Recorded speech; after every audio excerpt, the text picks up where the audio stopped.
السلام علیکم ناظرین، میں عزیر اللہ اور آپ دیکھ رہے ہیں دینی مسائل۔ ناظرین، آج سعودی عرب سے بہت بڑی خبر آ رہی ہے، جانتے تو سبھی ہیں، سب نے سنا ہے، لیکن اس کو ایک نئے انداز سے ہم آپ کے سامنے پیش کر رہے ہیں کیونکہ اس میں بہت سارے کنفیوژن بھی ہیں، بہت ساری افواہیں بھی ہیں کہ آج کی تاریخ میں سعودی عرب میں تبلیغی جماعت ہو گئی ہے بند۔ اب کیا کرے گا دیوبند؟ جی ہاں، سعودی عرب نے تبلیغی جماعت دیوبندیوں پر پابندی لگا دی ہے کہ یہ کوئی بھی اپنا پروگرام سعودی عرب میں نہیں کر سکتے ہیں، اور مسجدوں میں یہ اعلان دیا گیا ہے کہ ہر مسجد سے ان کے خلاف بولا جائے کہ بدتمیزیوں کو بتایا جائے۔ لیکن کچھ لوگ کہہ رہے ہیں کہ نہیں صاحب، ایسا نہیں ہے، یہ جو بین لگایا گیا ہے وہ تبلیغی جماعت میں نہیں ہے، یہ کوئی دوسری جماعت ہے، یہ دعویٰ گروپ ہے جس پہ بین لگایا گیا ہے۔ تو آئیے سب سے پہلے ہم سعودی عرب کا ٹویٹ دیکھ لیتے ہیں کہ سعودی عرب کی گورنمنٹ نے ٹویٹ کر کے کیا کہا ہے۔ دیکھیں، اس میں بہت صاف طریقے سے کہا گیا ہے کہ تبلیغی اور دعویٰ گروپ، جسے الاحباب کے نام سے جانا جاتا ہے، اس کو بین کیا جاتا ہے۔ چلیے مان لیتے ہیں ایک بار کہ یہ جو تبلیغی لفظ استعمال ہوا ہے یہ کوئی دوسرا گروپ ہو، یہ والا تبلیغی جماعت نہ ہو جو دیوبند سے تعلق رکھتا ہے۔ اگر ایسا ہے تو پھر دیوبند کے بڑے بڑے علماء، بڑے بڑے عالم اس کے اوپر اتنا ریئیکشن کیوں دے رہے ہیں؟ وہ صاف صاف کہتے ہیں کہ ہمارے اوپر بین نہیں ہے۔ سعودی عرب کے بین کے بارے میں سمیر الدین قاسمی صاحب، جو انگلینڈ سے تعلق رکھتے ہیں اور دیوبند کے بہت بڑے عالم ہیں، انہوں نے بھی اپنا ریئیکشن دیا ہے۔ وہ خود بتاتے ہیں کہ ہاں، تبلیغی جماعت کے اوپر بین لگایا گیا ہے، اور کن کن باتوں پہ لگایا گیا ہے، جو چار مین مدے ہیں وہ بتا رہے ہیں۔ تو آئیے پہلے ہم سمیر الدین قاسمی صاحب کی بات سن لیتے ہیں کہ یہ کیا کہہ رہے ہیں۔ آج سعودی عربیہ کے مسجدوں میں بہت سارے خطیبوں کا خطبہ سنا، جو وہاں کی حکومت نے یہ طے کیا تھا کہ تبلیغی جماعت کے خلاف آپ بیان کریں گے، اور ان کی چار باتوں کو خاص طور پر ذکر کریں گے۔ چنانچہ ان چار باتوں پر سارے حضرات نے، اکثر حضرات نے، حرم میں تو دیکھتا ہوں نہیں ہوا، لیکن اور جگہ پر خطبہ دیا گیا۔ تبلیغی جماعت کے بارے میں پہلی بات یہ کہی گئی کہ یہ بدعتی جماعت ہے، اس میں بدعات ہے۔ دوسری بات یہ کہی گئی کہ یہ تبلیغی جماعت یہ صوفی جماعت ہے، اور تیسری بات یہ کہی گئی کہ تبلیغی جماعت دہشت گردی کے پھیلنے کا دروازہ ہے، اور چوتھی بات یہ پوچھی گئی ہے کہ 3 چلہ اور 3 دن اور 1 چلہ اور 4 مہینے آپ کہاں سے؟ آپ نے سمیر الدین قاسمی صاحب نے 4 باتیں بتائی ہیں کہ ان کے اوپر الزام ہے کہ وہ صوفی جماعت ہے، کہ وہ بدعتی جماعت ہے، کہ وہ آتنکواد کے دروازوں میں سے ایک دروازہ ہے، کہ وہ چلہ کیوں کرتے ہیں۔ اور ان چاروں باتوں کا انہوں نے بہت ہی تفصیل سے جواب دیا، اور یہ کوئی چھوٹے موٹے مولانا نہیں ہے۔ اور انڈیا سے تعلق رکھنے والے سمیر الدین قاسمی صاحب نے بھی سعودی عرب کو بہت زیادہ اڑے ہاتھوں لیا ہے، بہت کچھ ان کے بارے میں کہا ہے، اس کو بھی ہم سنائیں گے۔ اور وہ ساری باتیں کوئی نئی باتیں نہیں کہیں، وہ وہی باتیں کہی ہیں جو 8 سالوں پہلے بریلی شریف کی زمین سے مجدد اعلیٰ حضرت نے سعودی عرب کی گورنمنٹ کے لیے کہا تھا، وہی باتیں انہوں نے بھی کہی ہیں کہ یہ وہ عرب وہ لوگ ہیں جو چاہتے ہی نہیں کہ مسلمان وہاں پہ پیدا ہو اور مسلمان بن کے ہی مر جائے، کیونکہ وہ مسلمانوں کے دشمن ہے۔ یہ سمیر الدین قاسمی صاحب کہہ رہے ہیں، ابھی ہم اس کو وہ بھی ہم آپ کو سب دکھائیں گے۔ سب سے پہلے یہ دیکھ لیتے ہیں کہ قاسمی صاحب نے جو 4 باتیں کہی ہیں ان کا سب کو جواب دیا، اس جواب کو سنتے ہیں۔ جواباً عرض ہے کہ تبلیغی جماعت کا جو عقیدہ ہے، ان کا عقیدہ وہی ہے جو اشرف علی تھانی رحمۃ اللہ علیہ کا ہے، جو شیخ زکریا رحمۃ اللہ علیہ کا ہے۔ ان کا عقیدہ کیا ہے؟ اگر آپ کو دیکھنا ہے تو ثمرۃ العقائد میری خود کی کتاب ہے، 350 عقیدے ہیں۔ ہر عقیدے کے لیے 10 آیت 10 حدیث لایا ہوں، صرف حدیث، قول صحابی قول تابعی نہیں لایا، اور سیاہ ستہ سے صرف حدیث لایا ہوں، اور اس میں سارا ذکر کیا گیا ہے کہ ہمارا عقیدہ کیا ہے، ہم دیوبندیوں کا عقیدہ کیا ہے، تبلیغی جماعت کا عقیدہ کیا ہے، اس میں ذکر کیا گیا ہے۔ خاص طور پر قبر کے جا کر کے قبرستان پر ہم کیا کریں گے اور کیا نہیں کریں گے، وہ بھی ذکر ہے۔ کہ وہاں نبی کریم صلی اللہ علیہ وسلم فرمایا کہ زیارت قبور کرو، تو زیارت قبور ہمارے یہاں ہے، لیکن اہل قبر سے مانگنا جائز نہیں، اہل قبر سے سوال کرنا جائز نہیں، بلکہ اہل قبر کے لیے صرف استغفار کرنا اور دعا کرنا جائز۔ تو دیکھ لیا ہم نے قاسمی صاحب آج جو کل تک یہ کہتے تھے کہ بریلی والے خبر پنجے ہیں، خبر پہ کیوں جاتے ہیں، یہ شرک ہے، یہ بدعت ہے، آج انہی کے اوپر سعودی گورنمنٹ نے ڈنڈا چلایا تو یہ خود ثابت کرنے میں تل گئے ہیں کہ قبر پہ جانا جائز ہے، یہ صوفی، یہ قبر پہ جانا، یہ بدعت کرنا جائز ہے، اور اس کا انہوں نے حوالہ دیا حضور صلی اللہ علیہ وسلم سے کہ وہ بھی جایا کرتے تھے، ہمارے نبی کریم صلی اللہ علیہ وسلم بھی قبروں پہ جایا کرتے تھے، لیکن جا کے کیا کرنا اور کیا نہیں کرنا یہ الگ بات ہے، لیکن جانا جائز ہے، زیارت قبور جائز ہے۔ اب آپ کو کیا کرنا ہے،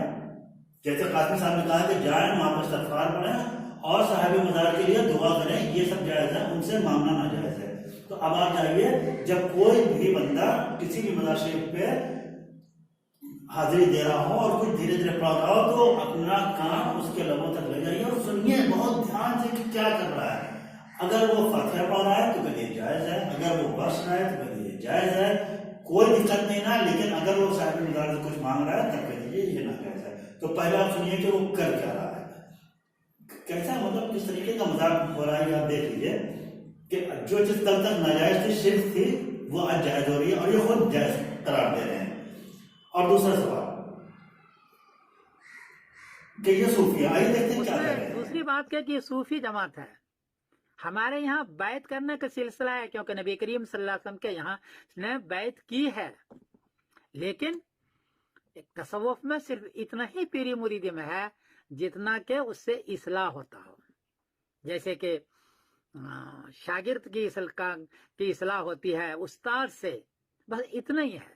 باقی کوئی وہمی چیز دے دے، پیر دے دے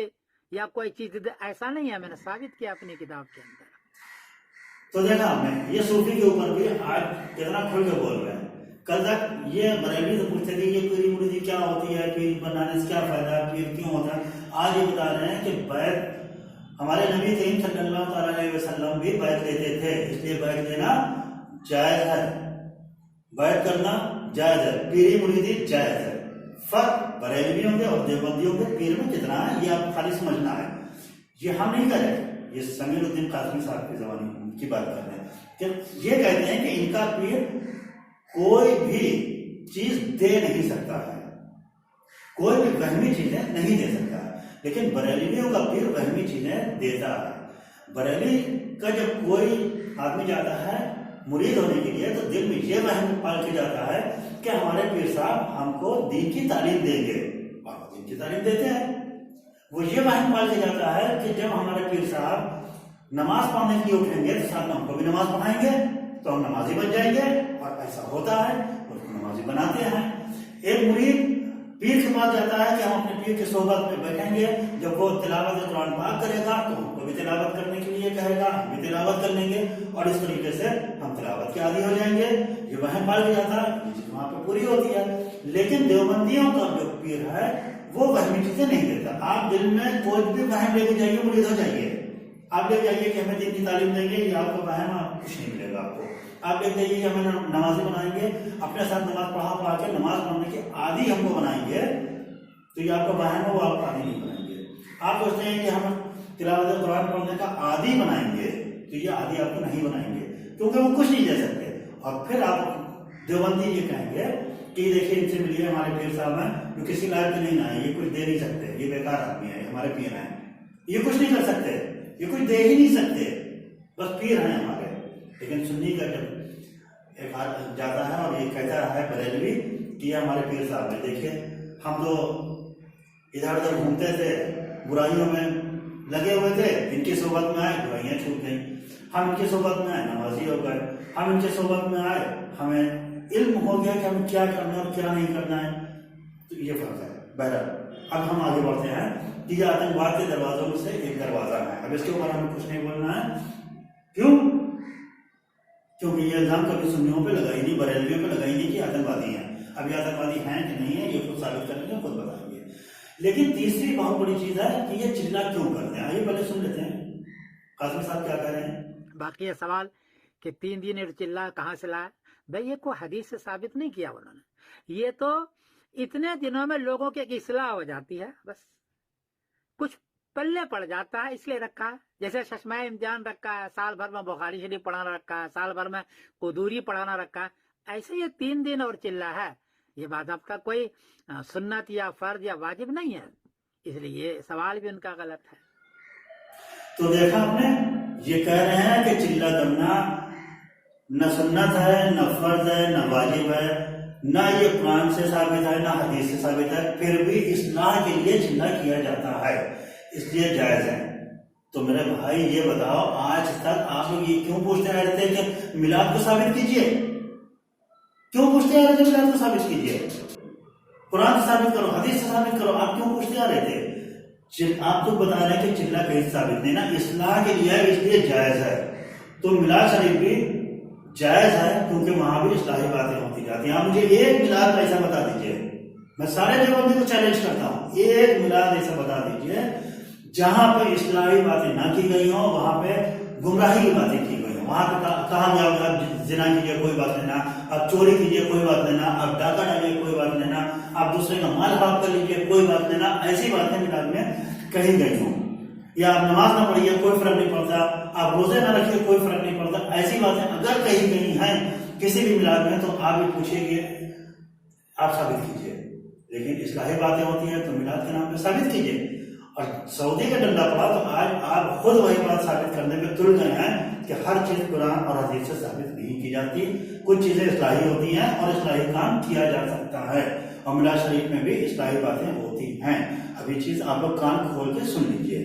اب یہ دیکھتے ہیں کہ سمیع مفتی اکبر ہاشمی صاحب نے سعودی عرب کے بارے میں کیا کیا کہا ہے، اور یہ ساری وہی باتیں کہی ہیں جو اعلیٰ حضرت پہلے کہتے تھے۔ اور آپ ذرا سوچیے سعودی گورنمنٹ کے لیے کہ جب سنی یہ کہتا تھا، اعلیٰ حضرت کہتے تھے کہ یہ گمراہ ہے یہ لوگ،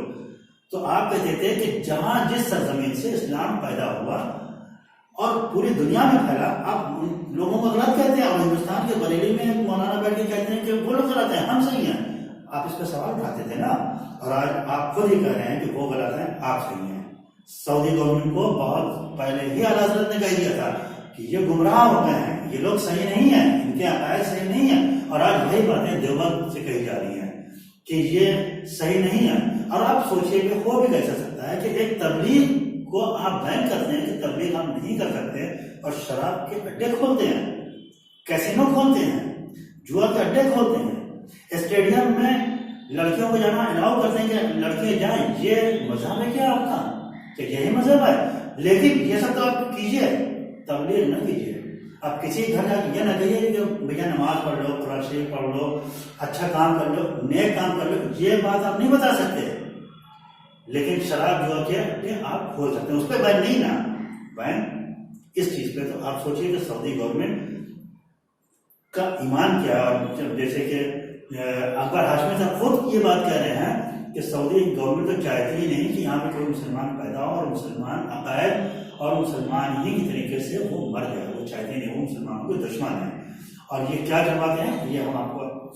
سنیے کیا کہتے ہیں۔ تو تبلیغی جماعت کو اگر ہم اٹھا کر دیکھیں گے، یہ پورے عالم میں، پوری دنیا کے اندر ایک غیر سیاسی جماعت ہے، مگر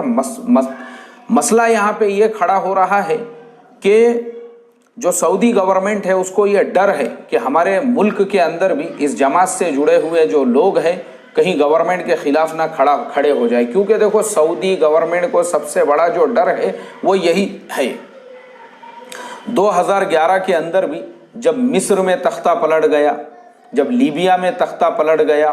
اور اس وقت دنیا کے کئی ملکوں میں جب تختے پلٹ گئے تو سعودی گورنمنٹ کو بھی یہ ڈر تھا کہ کہیں ہمارے ملک کا بھی تختہ نہ پلٹ جائے، اسی لیے امریکن آرمی کو وہاں پہ بلایا گیا، پورے ملک میں پھیلایا گیا۔ صدام حسین کا جو تختہ پلٹا گیا اس کے پیچھے سب سے بڑی جو طاقت تھی وہ سعودی گورنمنٹ کی تھی، اس لیے کہ صدام حسین وہ پورے علاقے کے اندر اپنا ایک رعب اور دبدبہ قائم کر چکے تھے۔ ان کو ڈر لگا آگے چل کے صدام حسین کہیں سعودی کو ہی نہ نگل جائے،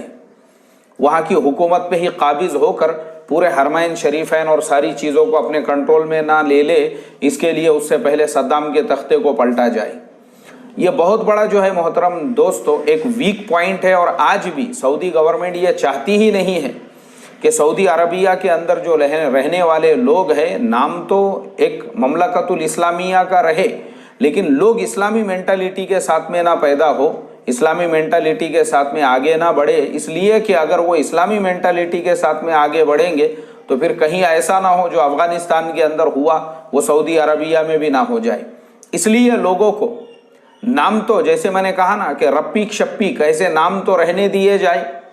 لوگ جو ہے مسلمان تو بظاہر رہے لیکن ان کے خیالات ان کے نظریات پورے ویسٹرن ہونا چاہیے۔ تو ویسٹرن کلچر کو پورے سعودی عربیہ کے اندر بڑھاوا دینے کے لیے خاص طور پہ ابھی جو وہاں پہ جس طرح کا ماحول بنا ہوا ہے اور جس طرح کے خیالات وہاں پہ لائے جا رہے ہیں، اور اسی جمعہ کو وہاں پہ جسٹن بیبر کا پروگرام بھی ہے۔ اب آپ مجھے بتائیے، ایک طرف آپ کو تبلیغی جماعت کی الرجی ہے جس کے ذریعے سے لوگ اللہ اور اس کے رسول سے جڑ رہے ہیں، اور وہیں دوسری طرف